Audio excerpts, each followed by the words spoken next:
अच्युतं केशवं रामनारायणं कृष्णदामोदरं वासुदेवं हरिं श्रीधरं माधवं गोपिकावल्लभं जानकीनायकं रामचन्द्रं भजे। अच्युतं केशवं सत्यभामाधवं माधवं श्रीधरं राधिका राधितं इन्दिरामन्दिरं चेतसा सुन्दरं देवकी नन्दनं नन्दजं सन्ददे। ஸ்ரீ குருभ्यो நமः. பகவத்கீதை முதல் அத்தியாயம். நாம ஒரு 3 ஸ்லோகம் பார்த்திருக்கோம். 4வது ஸ்லோகத்திலேருந்து இன்னைக்கு சொல்றேன். இதுவரை நடந்த 3 ஸ்லோகத்துல சொன்ன விஷயங்கள் என்னன்னு கேட்டா, திருதராஷ்டிரர் சஞ்சயனிடத்திலே குருக்ஷேத்திரத்திலே கௌரவாளுக்கும் பாண்டவாளுக்கும் யுத்தம் நடக்கிறதா இருக்கே, அங்க உள்ள நிகழ்ச்சிகள் என்ன, அங்க என்ன நடந்தது அப்படின்னு கேட்கிறார். அங்க நடந்த விஷயத்தை சஞ்சயன் சொல்ல ஆரம்பிக்கிறார். முதல்ல அங்க துரியோதனன் 2 பக்கத்திலும் சேனையெல்லாம் வியவஸ்திதமா இருக்கும்போது துரோணாச்சாரிய கிட்ட போனானா. போய் அவரை பார்த்து, பாருங்கோ இந்த சேனைய அப்படின்னு சொல்லி பாண்டவாளுடைய சைன்யத்தை காண்பிக்கிறான். இந்த சேனையானது உங்களுடைய சிஷ்யன் திருஷ்டத்யும்னன்னு பேரு, இப்ப சத்ரு, அப்பேற்பட்ட அதான் சத்ருடைய பிள்ளை, ஆனா அவனுக்கும் நீங்க தான் வாத்தியார். அப்பேற்பட்ட தவ சிஷ்யன, உன்னுடைய சிஷ்யனாக இருக்கக்கூடிய திருஷ்டத்யும்னன் அதெல்லாம் நல்லா வியூகம் பண்ணி நிறுத்தி வச்சிருக்கான், பாருங்க எவ்வளவு பெருசா இருக்கு அப்படின்னு காண்பிக்கிறான். இதுவரையில் ஆச்சு. இனிமேல் துரியோதனன் மேற்கொண்டு என்ன சொல்றாங்கிறத நம்ம 4வது ஸ்லோகத்திலேருந்து பார்க்கணும். அந்த சேனையை வர்ணிக்கிறான். பாண்டவ சேனையில யாரெல்லாம் ரொம்ப முக்கியமானவர்கள், முக்கியமான வீரர்கள் யாருன்னு வர்ணிக்கிறான். அத்திர சூரா மகேஸ்வாசாக பீமார்ஜுன சமாஹா யுதி யுயுதானோ விராட்டஸ்ச துருபதஸ்ச மகாரசா. அத்திர நீங்க பார்க்கிறீங்களே அந்த பாண்டவ சேனை, இந்த சேனையிலே சூராக பெரிய சூரர்கள்லாம் இருக்கா, மகேஸ்வாசாக ரொம்ப பெரிய பெரிய வில்ல வச்சுட்டு இருக்கிறவா, வில்லாளிகள், பெரிய வில்லாளிகள் இருக்கா. இவாளுக்கு உபமானம் சொல்லணும்னு சொன்னா, யுத்தம் பண்றதுல பீமனுக்கும் அர்ஜுனனுக்கும் சமமானவர்கள். பீமார்ஜுன சமாஹா யுதி. இந்த சூரர்கள்லாம் சாமானியப்பட்ட சூரர்கள் இல்லே. யுத்தம் பண்ணினா பீமன் போல அர்ஜுனன் போல யுத்தம் பண்ணக்கூடியவா. அந்த மாதிரி எத்தனை பேர் இருக்கா? நிறைய பேர் இருக்கா. ஒரு சில பேரை சொல்லி காண்பிக்கிறேங்கிற. யுயுதானஹா அப்படின்னு ஒரு ராஜா, விராட்டஹா, விராட்ட நகர திரௌபதியோட அப்பா விராட்டஹா ராஜா, துருபதஹா, துருபதஹா அந்த விராட்ட ராஜாவே வச்சுக்கலான்னு நினைக்கிறேன். துருபதஸ்ச மகாரசா, மகாரசன்னு ஒரு பேரு கொடுத்தார். மகாரசா அப்படின்னா என்னன்னா, அதுக்கு 2 தினசான விளக்கு கிடைக்கிறது. ஒரு இடத்துல என்ன இருக்குன்னா, ஒரே ஒருத்தனாக ரதத்துல இருந்துட்டு 10,000 வில்லாளிகளோடு யுத்தம் பண்ணக்கூடிய சக்தி உடையவன், அவனுக்கு மகாரசகான்னு பேரு. ஒருத்தனோட இல்ல, ஒரே சமயத்துல இவன் ஒருத்தன் தனி, ஆனா அந்த எதிர்பக்கத்துல 10,000 வில்லாளிகள் இருக்கா, வில்லு வச்சுட்டு அம்பு போடுறான். ஆனா இவன் ஒருத்தனே அத்தனை பேரையும் சமாளிக்கிற சக்தி உள்ளவன் மகாரசன்னு ஒரு இடத்துல இந்த மாதிரி ஒரு லட்சணம் கிடைக்கிறது. வேற ஒரு லட்சணம் எப்படி இருக்குன்னு சொன்னா, இவன் யுத்தம் பண்ணும்போது தன்னையும் காப்பாத்திக்கணும், சத்ருவையும் அடிக்கணும் இல்லையா. அப்படி அடிக்கும் போது தன்னை மாத்திரம் இல்லாமல் தன்னையும் தன்னுடைய சாரதியும் தன்னுடைய ரதத்தினுடைய அஸ்வங்களையும் எதிராளி எதுவுமே பண்ண முடியாதபடிக்கு காப்பாத்திண்டு அடுத்தவனை எதிராளியை அடிக்கிறவன் இருக்கானே அவன் மகாரசன் அப்படின்னு இன்னொரு லட்சணம் இருக்கு. இங்க எப்படி வேணாலும் வச்சுக்கலாம். இந்த மகாரசகாங்கிற இந்த விசேஷணமானது இவாளுடைய அந்த பராக்கிரமத்தை விசேஷமா எடுத்து காண்பிக்கிறது. துருபதஷ்ட மகாரதா, திருஷ்டகேது அப்படி ஒரு ராஜா, திருஷ்டகேது சேகிதானஹ, காசிராஜஸ்ச வீரியவான், புருஜித் புந்திபோஜஸ்ச சைபியஸ்ச நரபுங்கவஹா. இந்த ஸ்லோகத்திலே திருஷ்டகேத்துன்னு ஒரு ராஜா, சேகிதானஹான்னு இன்னொரு ராஜா, காசிராஜா ஒரு பேரை சொல்லலை, வீரியவான் ரொம்ப வீரியமுள்ளவர், வீரம் மிக்கவர், அதே மாதிரி புருஜித்து குந்தி போஜகா இப்படி எல்லாம் அந்தந்த பல தேசத்து ராஜாக்கள் வந்திருக்க அந்த யுத்தத்துல கலந்துக்க. அதே மாதிரி சைபியகான்னு ஒரு ராஜா, நரபுங்கவகான்னு சொன்னா நரசிரேஷ்டன், நரபுங்கவகா வீரியவான் அப்படிங்கிறது இந்த ராஜாக்களுக்கெல்லாம் விசேஷணமாக இருக்கு. இவா அப்பேற்பட்ட விசேஷமானவர்கள். அதே மாதிரி யுதாமன்யுஷ்ச விக்ராந்தஹா உத்தமௌஜாஷ்ச வீரியவான், சௌபத்ரஹா திரௌபதேயாஷ்ச சர்வே ஏவ மகாரதாக. யுதாமன்யுன்னு ஒரு ராஜா, விக்ராந்தஹானா நல்ல பராக்கிரமி, உத்தமௌஜஸ்ன்னு இன்னொரு ராஜா, அவனும் நல்ல வீரியவானாக இருக்கிறான். சௌபத்ரஹானா அபிமன்யு, சுபத்ராவுடைய பிள்ளை, அபிமன்யுடைய அம்மா தான் சுபத்ரா. திரௌபதேயாகான்னு சொன்னா திரௌபதியுடைய புத்திரர்கள். திரௌபதிக்கு 5 புத்திரர்கள் இருந்ததாக மகாபாரதத்துல வர்ணனம் வந்திருக்கு. அதான் பிரதிவிந்தியா, சுதசோமஹா, ஸ்ருதகீர்த்திஹி, சதானீகா, ஸ்ருதகர்மா அப்படின்னு பேர்ல 5 புத்திரர்கள் இருந்திருக்கா திரௌபதிக்கு. திரௌபதேயாகான்னு சொல்லி அவளை இங்க சொல்றார். எல்லாரும் சர்வே ஏவ மகாரசாக, இப்ப சொன்னேனே மகாரசானா அப்பேற்பட்ட பராக்கிரமசாலிகள் இவா எல்லாருமே. இப்படியாக சத்ருவுடைய சைன்யத்தை வர்ணிச்சுட்டு இப்போ துரியோதனன் தன்னுடைய சேனையை பத்தி வர்ணிக்கிறான். பரசேனையை மாத்திரம் இவ்வளவு பெரிய சேனை சொல்றது மாத்திரம் போராது, நம்ம சேனை எப்படி இருக்குங்கிறதையும் உங்களுக்கு சொல்றேங்கிறார். அஸ்மாகந்து விசிஷ்டாக ஏ தான் நிபோத த்விஜோத்தமா நாயகாக மம சைன்யஸ்ய சம்ஞார்த்தம் தான் பிரவீமிதே.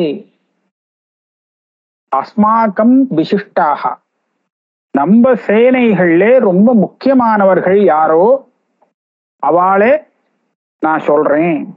த்விஜோத்தமா, ஹே த்விஜசிரேஷ்டரே அப்படின்னு சொல்லி துரோணாச்சாரியரை சம்போதனம் பண்றான்.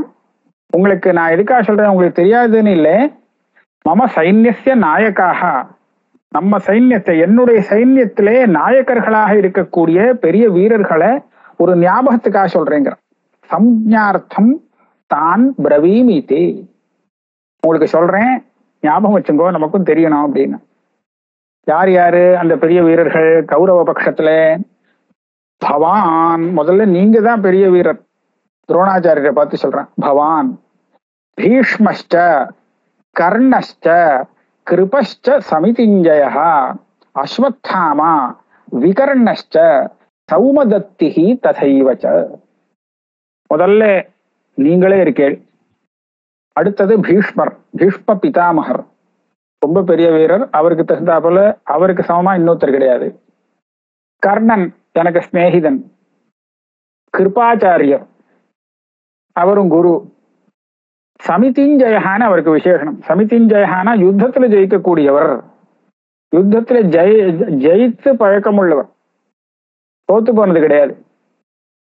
அதே மாதிரி அவருடைய பையன் அஸ்வத்தாமா நம்ம கட்சியில இருக்கான், பெரிய ஆசாமி. விகர்ணஹா, விகர்ணஹான்னு ஒரு யாரோ ராஜா, அல்லது இந்த கௌரவ இவனுடைய இந்த 100 பேருக்குள்ள யாரோ ஒருத்தன் இருக்கான் போல இருக்கு. கௌரவாள் 100 பேர் சொல்றா இல்லையா, அதுக்குள்ள ஒருத்தன் இருக்கானோன்னு எனக்கு ஒரு ஞாபகம். சரி, அது ஒரு ஆசாமி விகர்ணஹா. அதே மாதிரி சௌமதத்திஹி ததைவச்சன்னு இருக்கு. சௌமதத்திஹி, சோமதத்தனுடைய பையன். இது சௌமதத்தி. யார் இந்த சௌமதத்தி அப்படின்னு கேட்டா பூரிஸ்ரவஸ்ன்னு ஒரு ராஜாவான்.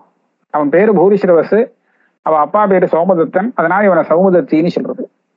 இவெல்லாம் ரொம்ப பெரிய முக்கியமான வீரர்கள் நம்ம சைன்யத்துல. இது மாத்திரம் இல்லை, இன்னும் நிறைய பேர் இருக்காங்கிறா. அநேக பகவஹா சூராக மதர்த்தே தியக்த ஜீவிதாக நானா சஸ்திர பிரகரணாக சர்வே யுத்த விசாரதாக. இப்ப சொன்னேனே, இதை தவிர்த்தும் நிறைய வீரர்கள் நம்ம சேனையில இருக்கா. பகவஹா சூராக சந்தி. இந்த சூரர்கள், இந்த வீரர்கள்லாம் எப்பேற்பட்டவா தெரியுமா? மதர்த்தே தியக்த ஜீவிதாக, எனக்காக பிராணனை கூட தியாகம் செய்ய தயாராக இருப்பவர்கள். அதாவது சில பேர் என்ன பண்ணிடுவா, கூட கூட வந்துட்டு இருப்பா அவனுக்கு சேவகன்னு, ஆனா எப்ப கஷ்டகாலம் வருமோ சடார்னு ஓடி போயிடுவான்.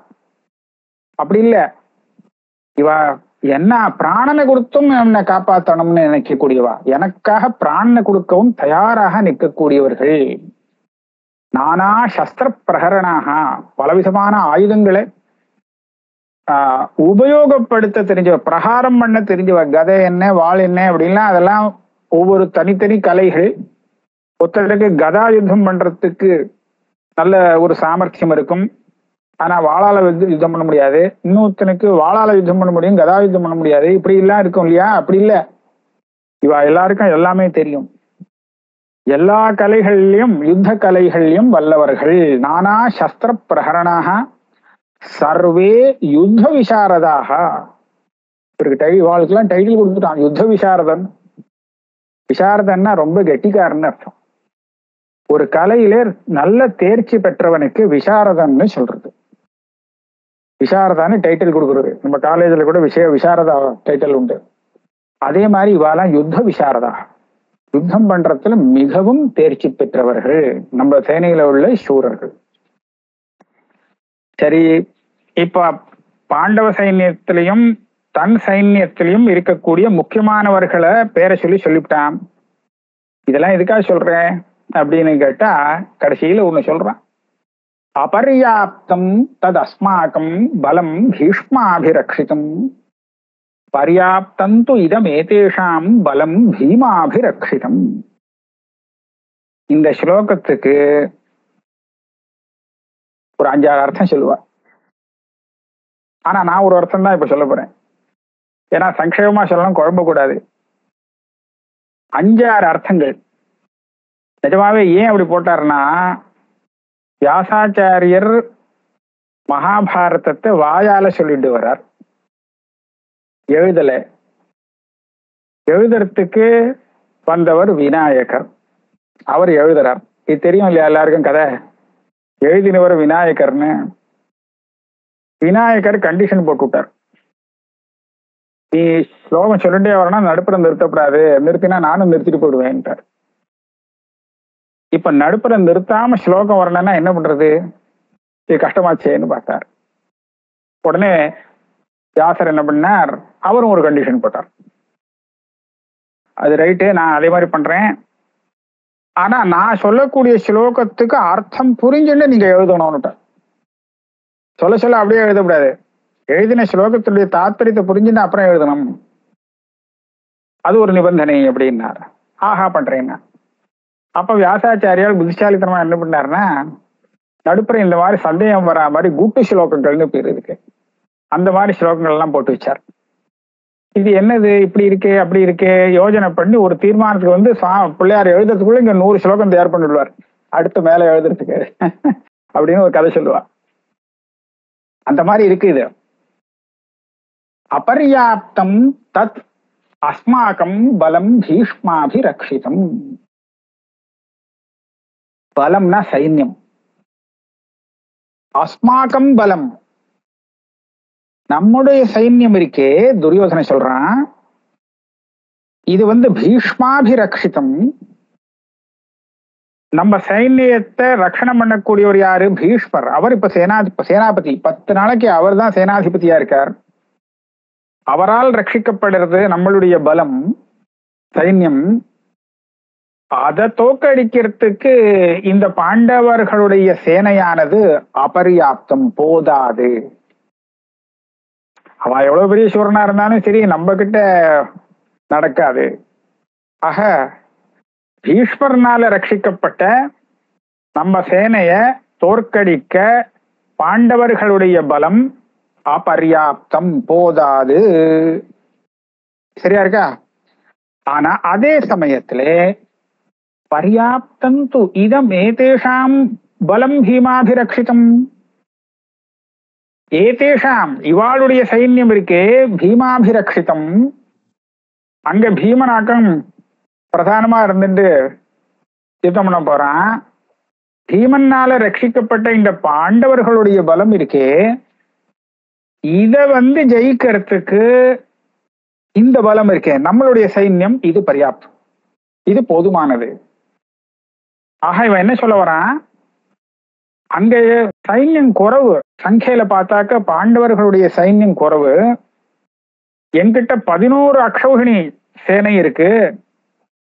ஏன் அப்படின்னு கேட்டா, கிருஷ்ண பகவான் கூட தன்னுடைய சேனைகள் எல்லாம் எனக்கு கொடுத்து விட்டார். அவர் தனியா அங்க போய் நிற்கிறார் பாண்டவர் கட்சியில. சேனையெல்லாம் என் பக்கம் இருக்கு, அவருடைய சேனையெல்லாம். அதனால என்னுடைய பலம் ஜாஸ்தி அப்படின்னு துரியோதனன் நினைச்சிருந்து அதை சொல்றான். நான் இப்ப இந்த ஸ்லோகத்துக்கு அர்த்தம் சொன்னேன் பார்த்தீங்களா, இந்த அர்த்தம் சுலபமா இருக்குங்கிறதுக்காக சொன்னேன்.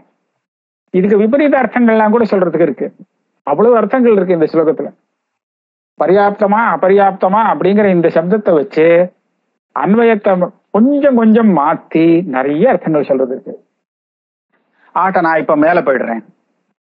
அயனேஷு சர்வேஷு யதா பாகம் அவஸ்திதாக பீஷ்மமேவ அபிரக்ஷந்து பவந்த சர்வ ஏவஹி. துரியோதனம் துரோணாச்சாரியரை பார்த்து சொல்றான், நீங்க எல்லாரும் நீங்க என்ன பண்ணோம் அப்படின்னு கேட்டா, பீஷ்மமேவ அபிரக்ஷந்து. பீஷ்மர் தான் நமக்கு இப்ப தலைவர், இந்த சேனைக்கு அதிபதியா இருந்துன்னு இருக்கார். நீங்க எல்லாரும் எப்படி அந்த பீஷ்மருக்கு ஒத்துழைக்கணுங்கிறத இங்க சொல்லி கொடுக்குறான்.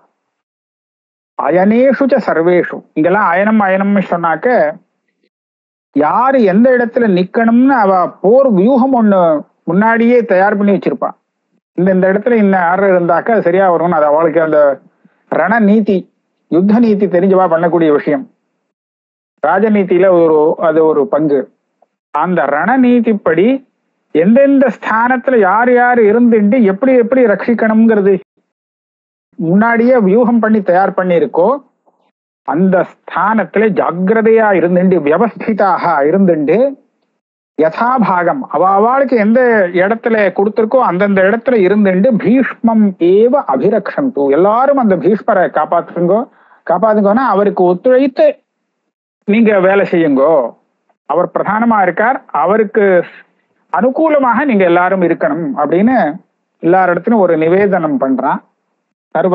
சர்வே ஏவகின்னுட்டான், நீங்க எல்லாருமே அப்படியே இருக்கணும் அப்படின்னு.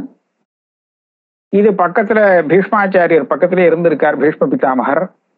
எல்லாரும் பீஷ்மருக்கு ஒத்துழைங்கோ அப்படின்னு துரியோதனன் சொல்றதை பார்த்த உடனே அவருக்கு கொஞ்சம் குஷி. சரி, இவனை கொஞ்சம் சந்தோஷப்படுத்துவோம் துரியோதனன்னு சொல்லிட்டு அவர் என்ன பண்ணினார், தஸ்ய சஞ்சனயன் ஹர்ஷம் குருவிருத்தா பிதாமகா சிம்ஹநாதம் வினத்யோச்சைஹி சங்கம் தத்மௌ பிரதாபவான். தஸ்ய இப்படி சொன்ன அந்த துரியோதனனுக்கு ஹர்ஷம் சஞ்சனயன், இவனை நல்லா சந்தோஷப்படுத்தணும். ஹர்ஷம்னா சந்தோஷம் இல்லையா, இவனுக்கு சந்தோஷப்படுத்தணும். நம்மளை பத்தி எல்லாரும் எனக்கு அனுகூலமா இருக்கணும்னு கேட்டுட்டு இருக்கானே எல்லாரையும் பார்த்து, அப்படின்னா இவனை கொஞ்சம் சந்தோஷப்படுத்துவோம்னு சொல்லி குருவிருத்தா பிதாமகா. குருவிருத்தா இவர் ரொம்ப வயசான, இவர் தான் உள்ளத்துக்குள்ள பெரியவர், வயசுல ரொம்ப வயசானவர் பாவம் பீஷ்ம பிதாமகர். இவருடைய பேரன்கள் தான் இவெல்லாம் சண்டை பிடிச்சிட்டு இருக்கா இப்போ, அந்த ஸ்திதியில இருக்கு. அதனாலதான் இவரை பிதாமகானே சொல்லிட்டார். பிதாமகா தாத்தான்னு அர்த்தம். தாத்தா, அப்பாவை பெற்ற தாத்தாக்கு பிதாமகான்னு பேர். இவர் அந்த பட்சத்துல எல்லாருக்கும் பிதாமகர் பாவம். இவர் என்ன பண்ணார், துரியோதனை குஷிப்படுத்தணும் அப்படிங்கிறதுக்காக சிம்ஹநாதம் வினத்ய உச்சை, ஒரு கர்ஜனை பண்ணாராம், சிம்ம கர்ஜனை பண்ணாராம். சிம்ம கர்ஜனை பண்ணா ராஜா அந்த துரியோதனனுக்கு ஒரு சந்தோஷம் இருப்பான். நம்ம எவ்வளவு பெரிய வீரர்கள் நம்ம பக்கத்துல இருக்கா, நமக்கு ஜெயம் நிச்சயம் அப்படின்னு அவனுக்கு சந்தோஷம் வருமோ இல்லையோ. அப்படி சிம்ம கர்ஜனை பண்ணி சங்கம் தத்மௌ பிரதாபவா, சங்கம் தத்மௌ, ஒரு சங்கத்தை எடுத்து பிரிச்சா ஊதினாராம். ஊதி சப்தத்தை ஏற்படுத்தினார், சங்கநாதத்தை ஏற்படுத்தினார். பிரதாபவான், பெரிய வீரியவான், நல்ல வீரர், அதுல சந்தேகமே இல்லை. பீஷ்ம பிதாமகர் அவரை 10 நாள் இருந்தும் அவளால அசைச்சு பார்க்க முடியல பாண்டவர்கள்னாலே. கடைசியில ஒரு யுக்தி பண்ண முடியா ஏற்பட்டு போச்சு. தப்பான யுக்தி மாதிரிதான் இருக்கு. யுத்தம் அஸ்தமனம் ஆயிடுத்துனா கிடையாது தர்ம யுத்தம் அது. அப்ப அவாவா ரெஸ்ட் எடுத்து விடுவா. அப்படி இருக்கிறச்சே அந்த பீஷ்ம பிதாமகர் எங்க தங்கி இருந்தாரோ அங்க திரௌபதியோடு போய் அந்த இடத்துல பல காரியங்கள்லாம் பண்ணி கடைசியில தர்மபுத்திரரே கேட்டு, உங்களை எப்படி கொல்றதுன்னு தெரியலையே, கொல்றதுக்கு நீங்க தான் உபாயம் பண்ணி சொல்லணும், நான் என்ன பண்ணினா உங்களை கொல்ல முடியும் அப்படின்னு கேள்வி கேட்டு அவர் அதுக்கு வழி சொல்லி இப்படி பண்ணுடா அப்படின்னு, இல்லைன்னா என்ன ஒன்றும் பண்ண முடியாது, அதனால நாளைக்கு இந்த மாதிரி பண்ணு, அந்த எனக்காக ஒருத்தன் பிறந்திருக்கான், அவனை எதிர்த்தாவளை வச்சிரோட சிகண்டின்னு ஒருத்தன் இருக்கான், அவனோட நான் யுத்தம் பண்றதில்ல, ஏன்னா அவன் யாருங்கிறது எனக்கு பூர்வ ஜென்மாவில் யாருன்னு எனக்கு தெரியும், நான் அவனோட யுத்தம் பண்ண மாட்டேன், அவனை எதிர்த்தா போல வச்சுன்னு நீ பாட்டுக்கு அம்ப போடு, எங்கிட்டேருந்து ஒரு அம்பும் உனக்கு வராது, ஈஸியா ஜெயிச்சு விடலாம், என்னை கொண்டு விடலான்ட்டார். இது நன்னாவா இருக்கு? ஆனா இப்படிதான் நடந்திருக்கு. இது அவர் கதையில எழுதுறாருன்னு சொன்னா வியாச பகவான் எதையும் மறைக்க கூடாதுன்னு நினைக்கிறாருன்னு தெரியுது இல்லையா? இதே ஒரு கவி காவியமா எழுதுறதா இருந்தா இந்த மாதிரி ஒரு சந்தர்ப்பத்தை அதுல எழுத மாட்டான், வேற மாதிரியா அத கதையை மாத்துவான். ஆனா வால்மீகி ராமாயணம் எழுதுறதுலயோ வியாசர் மகாபாரதம் எழுதுறதுலயோ அவ இதிகாசமா அதை எழுதணும்னு நினைச்சாலே தவிர ஒரு காவியமாக எழுதணும்னு அதுக்கு பிரயத்தனம் படலே அப்படிங்கிறது தெரியுது. அதனால இப்பேற்பட்ட சில விஷயங்களையும் சேர்த்து எழுதிவிட்டார், நடந்ததை எழுதிவிட்டார், அவருக்கு தெரிஞ்சதை எழுதிட்டார், ஒன்னும் மறைக்கலாம் இல்லை அப்படின்னு வச்சுக்கணும். சரி, நான் மேல போறேன். சங்கன் தத்மௌ பிரதாபவான், பீஷ்ம பிதாமகர் அங்க சங்கநாதத்தை முதல்ல சிம்மகர்ஜனம் பண்ணினார், அப்புறம் சங்கநாதம் சங்கத்தை எடுத்து ஊதினார். தத சங்காஷ்ச பேரியஷ்ச பணவானக கோமுகாக சஹசைவ அப்யஹன்யந்த ச சப்தஹ துமுலோ பவத். அதுக்கப்புறம் என்னாச்சு? சங்காஷ்ச பேரியஷ்ச, இவர் ஒருத்தர் சங்கநாதம் பண்ணின உடனே எல்லாரும் ஆரம்பிச்சுட்டா, எல்லாருக்கும் ஒரு உற்சாகம் வந்துருது. உடனே அத்தனை பேரும் என்ன சங்கநாதம் என்ன, சங்காஷ்ச பேரியஷ்ச, பெரிய பெரிய டமாரம், பெரிய வாத்தியங்கள், அதெல்லாம் அடிக்க ஆரம்பிச்சுட்டா. பணவ ஆனக கோமுக, இதெல்லாம் பலவிதமான வாத்தியங்கள். இது எல்லாம் சகசைவ அபியஹன்யந்த, ஒரே சமயத்துல அத்தனை பேரும் அவ பாட்டுக்கு ஆரம்பிச்சுட்டா. அப்ப அதுல சப்தஹா துமுலஹா அபவத், இந்த வாத்தியங்களுடைய அந்த சப்தமானது ரொம்ப பெருசா போச்சு. துமுலஹான பயங்கரமான சப்தமா வந்துடுது, அவ்வளவு பெரிய சப்தம் எழுந்தது அப்படின்னு சொல்றார். 13வது ஸ்லோகம் ஆயிடுத்து. இன்னைக்கு நான் இந்த ஸ்லோகத்துல நிறுத்துறேன். 14வது ஸ்லோகத்திலேருந்து நமக்கு கொஞ்சம் விஷயம் மாறும், அதை அடுத்த கிளாஸ்ல வச்சுப்போம்.